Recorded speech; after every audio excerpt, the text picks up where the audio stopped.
Well, every year, people across the country are forced to take a good hard look at their jobs and rate their performance. Now, a lot of people dread these self-evaluations, myself included, because maybe you don't know what to say. Yeah, writing about yourself is not easy, right? Well, there is certainly a lot at stake in all of this. What you write could really mean the difference between a raise or a promotion or things just staying status quo. The Employee Whisperer is here to help us write our best performance evaluation. Welcome back, Jason Greer, labor and diversity expert of Greer Counseling. So nice to see you, as always. Hey, great to see you. Thanks for having me. Yeah, well, you know, we heard about this, and we know that people have to do this self-evaluation, but it's not easy. So are there any benefits or drawbacks to this employee self-evaluation? I'd say the benefit is you get to promote yourself. The drawback is you get to promote yourself. There is no real drawback other than what you put in front of you.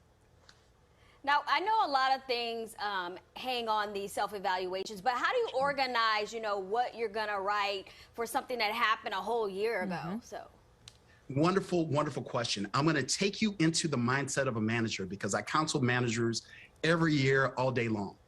Managers dread performance evaluations because they might have 20 to 100 people that they have responsibility for. So what they're looking for is somebody who can tell them a story. So if you're doing a self-evaluation, here's what I will tell you. Use the Muhamad Ali principle. Muhamad Ali told you he was the greatest. You believed he was the greatest, and even if you didn't know anything about boxing. This is your opportunity to organize what you've done over the course of the year by just being honest about how you showed up.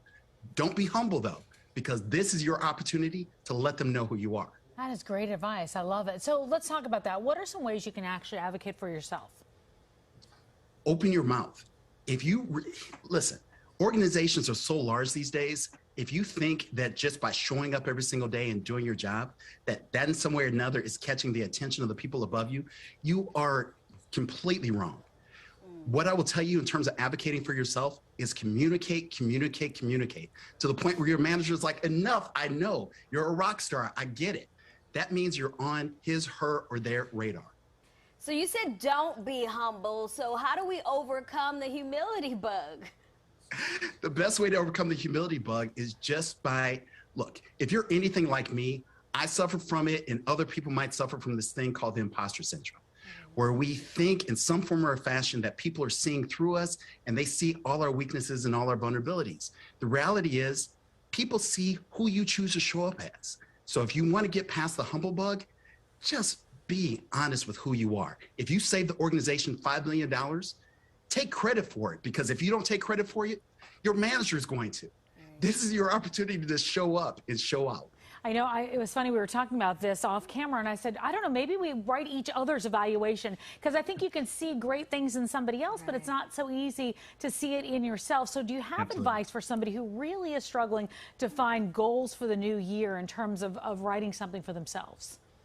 Here's what I will tell you. If you are having a hard time creating goals for yourself, give yourself a break. I don't care if you have to walk away for a day, take a breath, it's okay.